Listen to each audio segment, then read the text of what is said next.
একটা বিষয়ে অনেকেই কনফিউজ এবং বিভ্রান্তর মধ্যে পড়েন যে আপনার বা আমার একই ভিডিও আমরা কয়টা জায়গায় আপলোড করতে পারবো। তার আগে আমি আপনাদেরকে কটা কথা বলি। প্রথমত হলো, আপনার ফেসবুক আইডি বলেন, ইউটিউব চ্যানেল বলেন, হোয়াটসঅ্যাপ, ইনস্টাগ্রাম, যেটাই বলেন, আপনার যেটাতেই আপনারা আইডি ক্রিয়েট করেন না কেন, আইডি ওপেন করার সময় সব সময় আপনারা একই জিমেইল দিয়ে এবং একই ফোন নাম্বার দিয়ে আইডি ক্রিয়েট করার চেষ্টা করবেন এবং ফোন নাম্বার দিয়ে বা জিমেইলের মাধ্যমে আপনারা আইডিগুলোকে ভেরিফাইড করে রাখবেন। এতে করে আপনাদের ফেসবুক, ইউটিউব বা অন্যান্য সোশ্যাল মিডিয়ার যে আইডিগুলোর সাথে একটা ওনারশিপ তৈরি হবে।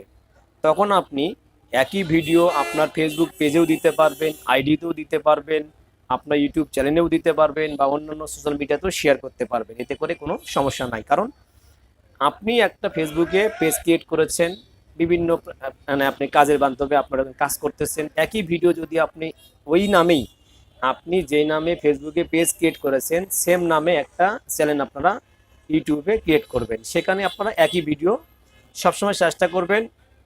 এই যে ভিডিওটা আপনারা তৈরি করলেন সেই ভিডিওটা আপনি কোথায় দিবেন?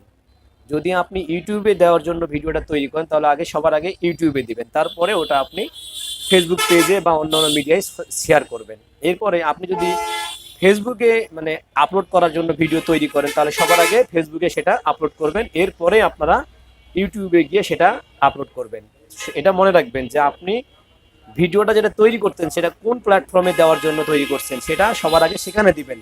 দেওয়ার পরে আপনি অন্যান্য সোশ্যাল মিডিয়ায় সেটা আপলোড করেন অথবা শেয়ার করেন, কোনো সমস্যা নাই।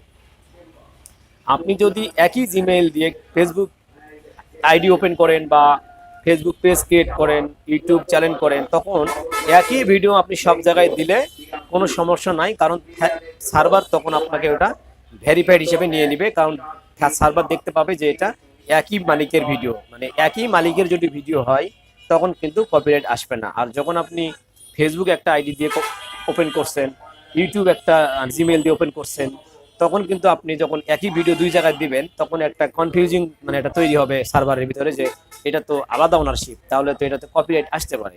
অতএব সবার আগে যেটা মনে রাখবেন যে যে আইডি আপনি ওপেন করেন না কেন একই জিমেইল দিয়ে আইডি ওপেন করবেন। এতে করে আপনারা যে কোনো টপিক, যে কোনো ভিডিও, যে কোনো চ্যানেলে দিতে পারেন। আপনি চাইলে আপনি হয়তো ফেসবুকে দুই তিনটা পেজ আছে, দুই তিনটা পেজে আপনি আলাদা আলাদা টপিকে কাজ করেন, চাইলে আপনি একটা ইউটিউব চ্যানেল করেন, ওই একটা ইউটিউব চ্যানেলেই আপনারা আপনার মানে ফেসবুক পেজের সকল ভিডিওই আপনারা দিতে পারবেন, কোনো সমস্যা নাই।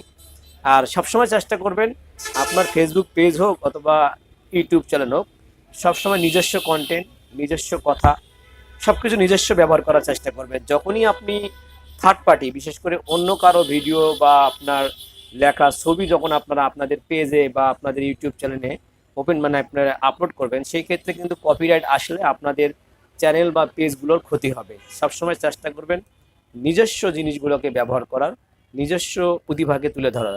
অন্যদের জিনিস যদি আপনারা ব্যবহার করেন এতে করে আপনাদের সফলতাটা আটকে যেতে পারে। চেষ্টা করবেন নিজস্ব, সবার আগে নিজস্ব কন্টেন্ট, নিজস্ব স্টোরি তৈরি করার।